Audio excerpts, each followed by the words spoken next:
this morning, which was to check on the dahlia tubers while I continue to work out how I'm going to prune fruit trees. It's also, I'm in my office today, so this is the view that when I do videos for my students for lectures and things, this is the view that they see, although I try and keep the washing out of shot. Also my overwintering plants, or dead plants, and over this side some squash in storage. This is the butternuts and the spaghetti squash. I have checked all these and they're fine. This is just like dirt, not mould or anything. Yeah, squash are fine, so now I just want to check my dahlias. In fact, there are a variety of things in here, so we'll see what I've got. Okay, so this is my yellow and red speckled mix dahlias, and this one, it's enormous, and it made an enormous plant. So everything on there looks pretty firm. Nothing too visible that would be an issue, so that can go back in.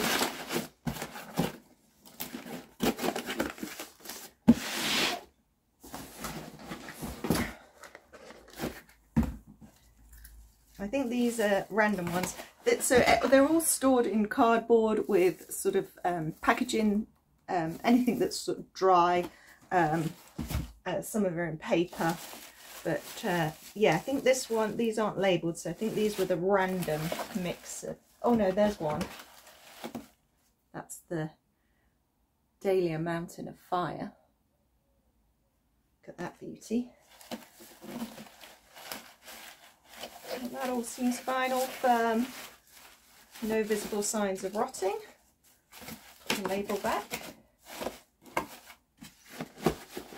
Some of my dahlias I did leave in the ground, but it were the ones that were sort of that I grew from seed, and I wasn't too fussed about. All my very fancy dahlias I lifted and packaged up.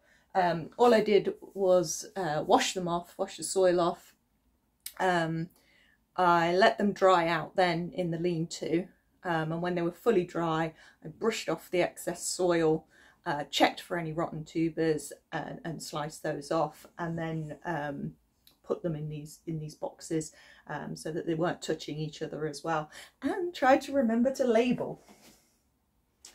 It's not my forte, being that this one says miscellaneous.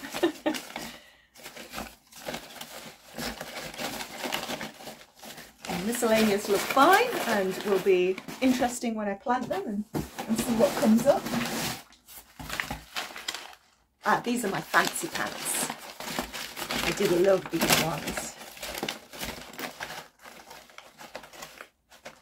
Yep, they look fine. Last year when I did the same system, I only lost one tuber. Unfortunately, it was the fanciest tuber I had at the time. It was the Arthur Hambley, is it called? And so I lost that one, but all the others were fine. Oh, these are my Night Queens.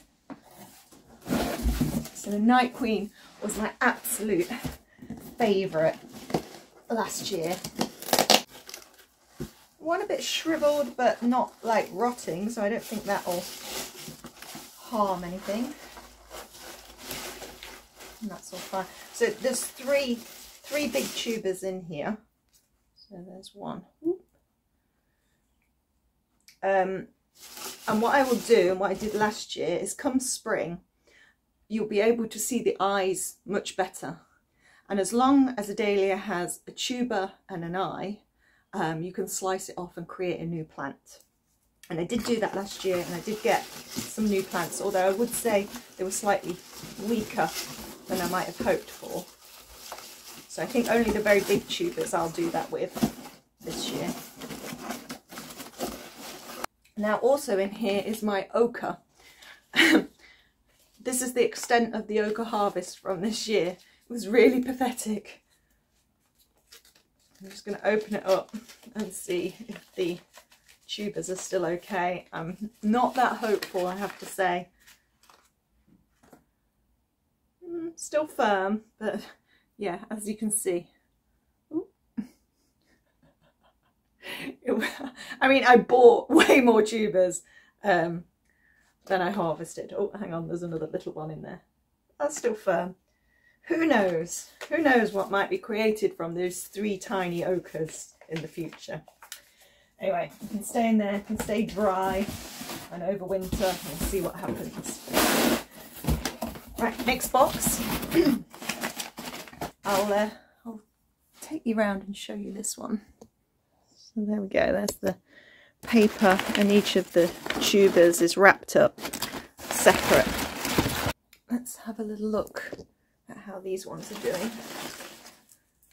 Right, okay, there we go. This one has mould on, and in fact the entire thing is shriveled.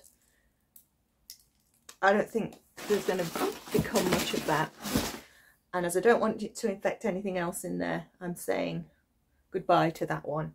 It isn't labelled, I don't think, so it's probably a bit of a random, not that important one, as is this one, which also has mould on.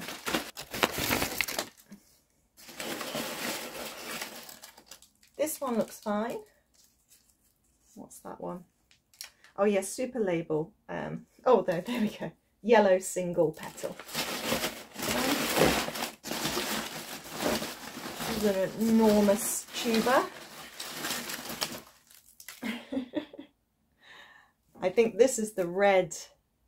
Yeah, I bought the speckled mix and I got the yellow and red one, and then I got this enormous red one with no speckles, but I assume it came from that one. Now this looks okay. I thought I spotted something that I wanted to slice off. Yeah, that one there has got a little bit of mould on. Definitely don't want to get rid of the whole tuber, but I will just slice that bit off. Where did my knife go? Oh. This is in fact the first time using my new knife. It's an Ep9 knife, and oh, look at it. It's a thing of beauty. Got this for Christmas from my partner. It's funny, I asked for Christmas for a knife and an axe, and gardeners would understand that and think that's perfectly sensible. Other people slightly worried and building up like an arsenal. But yeah, this is the smallest Ep9 knife that you can buy, and I chose the smallest because its blade is about 7 centimeters, and in the UK you can't carry a blade that's any bigger than 7 point something centimeters. So it means I can carry this around in my coat pocket, take it up and down to the allotment and things like that without being arrested. So so I'm super pleased with it. Haven't used it yet. It is incredibly sharp though, so I'm just gonna nip off.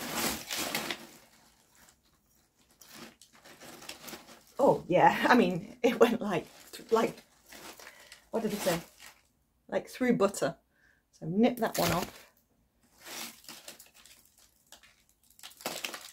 Everything else looks fine on there. I'm happy with that. That can go back in. Oh, that's a nice one. Well, just one wrinkly little bit. That might just pull off. No. I need my knife. Yay. There we go.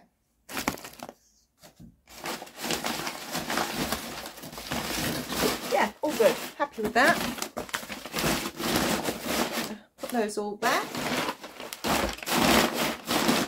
And the only other things in here were, I think these are the pink fir potatoes. Yeah, pink fir apple. I was talking about seed potatoes last week, and I wasn't buying any more. I'm not buying these. These were saved from last year. You can get in the packet and find out if they're okay. Tear it. Look. Fine. In fact, it's already started chitting. There we go. Right, I'm gonna. They're super tiny.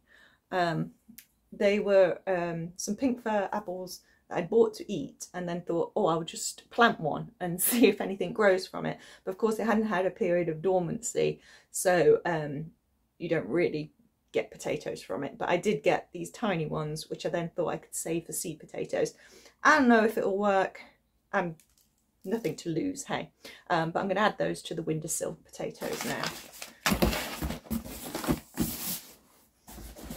Okay, job done. And just honourable mention to Dory there, who was very good during the filming of that. I'll just show you where she was at. Good girl.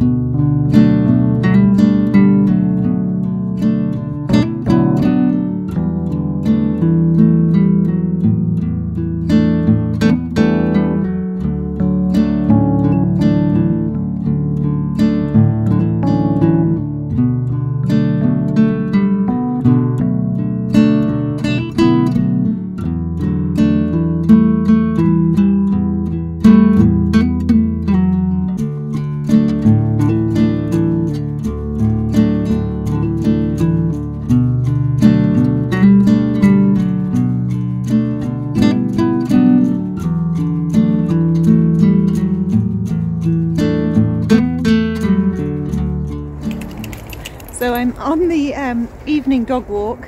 It's just getting dark. You can probably hear the rush hour traffic that goes by the side of this park. Ooh, it's very muddy. Anyway, I was just popping on to say that it had been my plan to do the apple and pear pruning as part of this video.